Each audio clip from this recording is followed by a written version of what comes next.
আসসালামু আলাইকুম, সবাই কেমন আছেন? আমি লিজা চলে আসলাম লিজাস ডকুমেন্টারি থেকে। তো আমি বাইরে ছিলাম, বাইরে যাওয়ার আগে আমি মাছ নামাই রেখে গেছিলাম। তো বাইরে থেকে এসে আমি তাতে করে ডাটা আর আলু কেটে রুই মাছ রান্না করব, ওটা বসাই দিলাম। এখানে আমি মশলাটা প্রথমে কষাই নিছি, তারপর ডাটাটা আমি আগে সিদ্ধ করি নাই।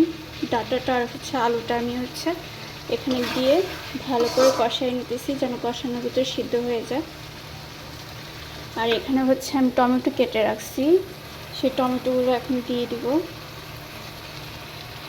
দিয়ে নাড়া দিয়ে নিব। সেটাকে আমি আরও কষাবো ভালো করে, যেন কষানোর ভিতরেই সিদ্ধ হয়ে যায়। আর এখানে আমি ডাটাতে যে একদম কচি শাকগুলো থাকে, সেই শাকগুলো আমি ফালাই নিয়ে সেগুলো রেখে দিছি। এটা আমি তরকারিতে ইউজ করব। আর এখানে আমি দেখতে পাচ্ছেন রুই মাছের মাথা আর রুই মাছ আছে 2 পিস পেটি আছে, এগুলো আমি ভেজে রাখছি প্রথমে।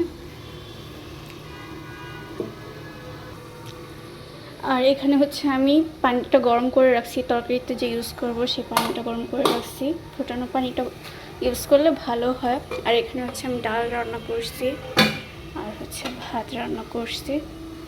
তরকারিটা হওয়ার অপেক্ষায় আছি।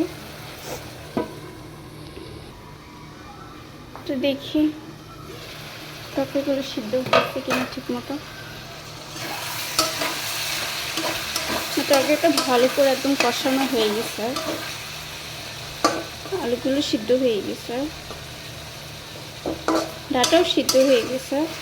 বাকি তরকারি হইতে হইতে আমার এগুলো সিদ্ধ হয়ে যাবে। এখন আমি যেখানে শাকগুলো রাখছিলাম, শাকগুলো আমি দিয়ে দিব পানি ঝরায়।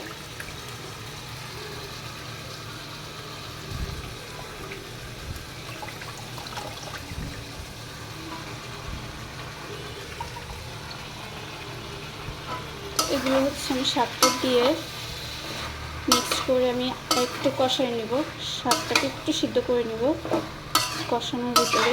তারপর আমি ফোটানো গরম পানিটা ইউজ করব। আমি এর আগে কখনো ডাটার তরকারির ভিতর ডাটা শাকটা ইউজ করি নাই, এটা ফার্স্ট টাইম। দেখি কীরকম লাগে, কেমন টেস্ট আসে। এটা আমি আবার ঢাকনা দিয়ে দিব অল্প সময়ের জন্য, যত শাক বেশিক্ষণ লাগবে না সিদ্ধ হতে। আমি খালি জাস্ট একটু কষে এলাম আর কি।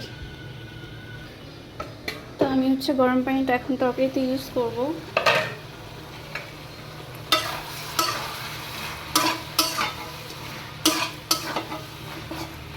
যেহেতু আমার আলু সিদ্ধ হয়ে গেছে, আবার ইয়াটাও সিদ্ধ হয়ে গেছে, ডাটাটা সিদ্ধ হয়ে গেছে, মানে অর্ধেকের বেশি সিদ্ধ হয়ে গেছে। তার জন্য আমি পরিমাণ মতো পানিটা ইউজ করব, যেন খুব বেশি না হয়ে যায়।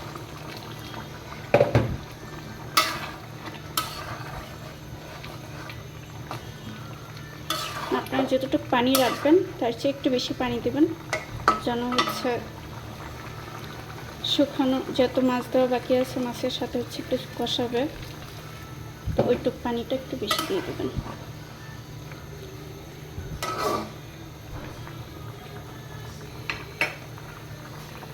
তো এখানে আমি 3-4টা কাঁচামরিচ রাখছিলাম, সেই কাঁচামরিচগুলো দিয়ে দিব। আস্তেই দিয়ে দিলাম। তো এখানে আমি আঁচটা মিডিয়াম আঁচে রাখবো। আর যে মাছগুলো আমি ভেজে রাখছিলাম সেই মাছগুলো দিয়ে দিব। কারণ যেহেতু মাথা আমি একটু কড়া করে ভেজে নিয়েছিলাম, তারপরেও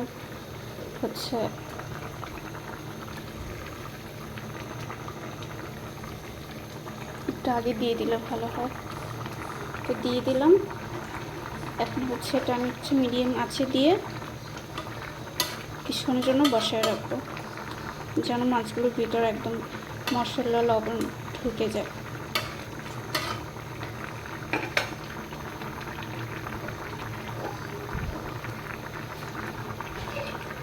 আমি একটু ঢাকনা দিয়ে নেব কিছুক্ষণের জন্য। তো দেখতেই পারতেছেন তরকারিটা কিন্তু একদম সুন্দর হয়ে গেছে। আর আমি হচ্ছে এটা একটু ঝোলঝোলই রাখবো, কারণ যেহেতু আলু আছে, আলুটা হচ্ছে তরকারিটা যখন ঠান্ডা হবে আলুটা হচ্ছে ঝোলটা চুষে নেবে আরও। তার জন্য হচ্ছে আমার তরকারিটা হয়ে গেছে, আমি নামাই দিব। আর অবশ্যই আমার ভিডিওটা যাদের ভালো লাগে আমাকে যারা সাপোর্ট করেন, আমার চ্যানেলটা সাবস্ক্রাইব করে দিবেন, আর হচ্ছে আমার ভিডিওগুলো লাইক আর শেয়ার করে দিবেন। আর যারা আমাকে নতুন দেখতেছেন ওনাদেরকে বলছি আমার চ্যানেলটা সাবস্ক্রাইব করে দিবেন আর আমাকে সাপোর্ট করবেন। আর হচ্ছে এই তরকারিটা অবশ্যই আমি ডিটেলসে দেখাই নেই, যতটুকু দেখাইছে আপনারা তো অবশ্যই বুঝছেন। ট্রাই করে দেখবেন কেমন লাগে। তো আজকে এখানেই রাখলাম, সবাই ভালো থাকবেন, সুস্থ থাকবেন, আমার জন্য দোয়া করবেন। আসসালামু আলাইকুম।